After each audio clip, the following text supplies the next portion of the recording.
we come to an end of the series of NEP 2020, covering almost all the academic aspects for the past 5 weeks. But it's also a beginning of a new era of education policy to ready our future generations. This is a reminder for you. And I'm here to summarize the series as NEP 2020 recognizes the importance of the formative years by adopting the 5-3-3-4 model instead of 10+2 model. And our school education is going to be starting age at 3 and not 2.5 and 1.5, and whenever we are busy and we are just admitting them and going. And we got these particular inputs beautifully by our expert speaker, Suhasini ma'am, on the first week, during the first week of NEP 2020. And the policy recognizes, and for the first time in the history of education policy, it recognizes the importance of the formative years which shapes the child's future.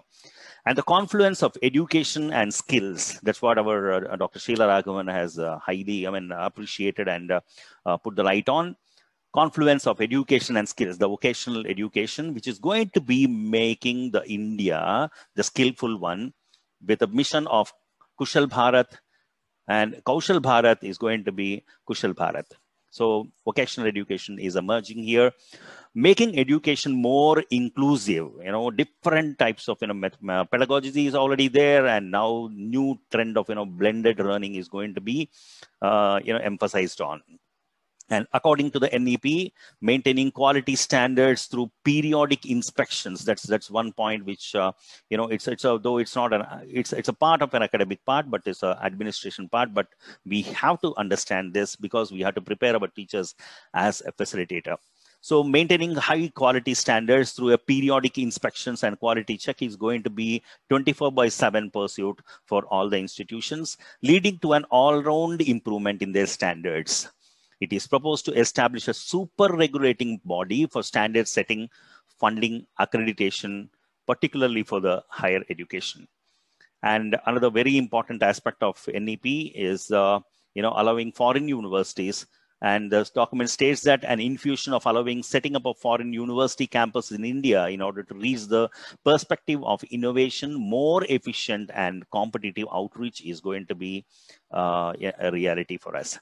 And most crucially, NEP 2020 emphasizes on the language part, which we have covered during the initial stages of our sections of foundation as well as the preparatory stage, where on making mother tongue, local language and the regional language the medium of instructions at least till grade 5.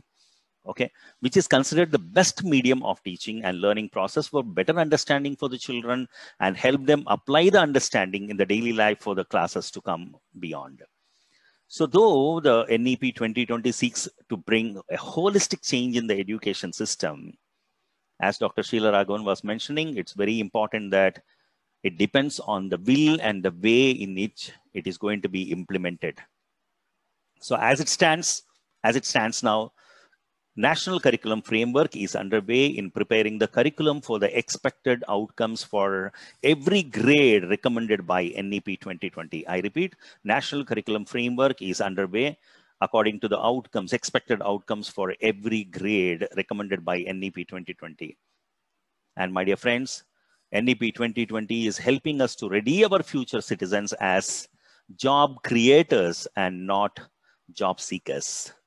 So with that, on behalf of all Utsahins, I would like to pay my deepest respect to all the speakers, Ms. Suhasini, Ms. Harita, Mr. Anil Kumar Patnaik, Mrs. Geeta Lakshmi, and Dr. Sheila Raghavan for their positive attitude towards presenting this particular NEP 2020 to us and making us more enthusiastic and more open, more clearer in the education policy.